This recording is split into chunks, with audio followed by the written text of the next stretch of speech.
Что такое? Что такая грустная? Домашки много задали. Вообще не понимаю, зачем так много задавать домашки. У меня скоро голова лопнет. Это уж вряд ли. Хотя... Что такое? Ну нет. Мне кажется, она у тебя увеличилась. Да ладно. Не глупи. Да, иногда бывает тяжело, но в мире столько интересных личностей, которые могут вдохновить тебя на что-то новое, необычное. Поэтому вы их и изучаете. Например. Взять того же самого Карима Тинчурина. Кого? Никогда я такого не слышала. Оно и видно. Да ладно, тише, тише. Смотри.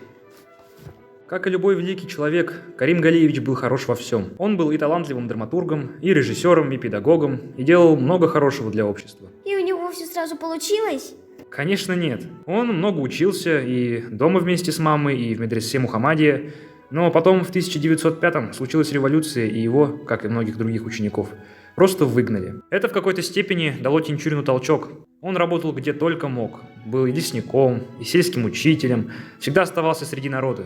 О народе он и писал свои рассказы, новеллы, стихи и пьесы. Как это? Он смог прочувствовать многие проблемы и трудности жизни на себе. Он часто говорил через свои работы о желании людей быть грамотными, готовыми уйти от угнетения к знаниям. Звучит сложно. Возможно. Но он мастерски умел донести до читателя и зрителя свои мысли. Сюжеты и тексты его произведений были простыми, в хорошем смысле этого слова. Любой мог почувствовать любовь к родине и к своему народу. Подожди. Читатели и зрители? Именно. Многие свои пьесы он сам же ставил на сцене театра.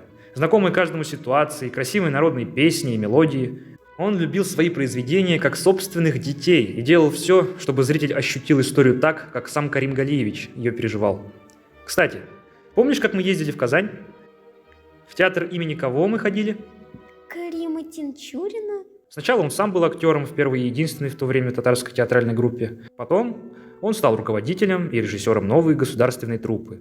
А затем и вовсе был назначен художественным руководителем, и режиссером, и артистом Татарского государственного академического театра. Сейчас же в честь него назван Татарский государственный театр драмы и комедии, куда мы с тобой, собственно, и ходили. Голова идет кругом. Люди все это помнят. Конечно. Его пьесы до сих пор ставят в театре, как и 100 лет назад. Его творчество очень ценно, ведь оно искреннее. А если что-нибудь тоже напишу? Меня будут помнить?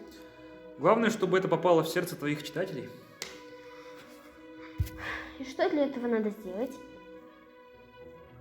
Хочешь чаю? Вот, по лицу вижу, что хочешь, да? Эй, ты мне так и не ответил. Что-что? С молоком? Хватит!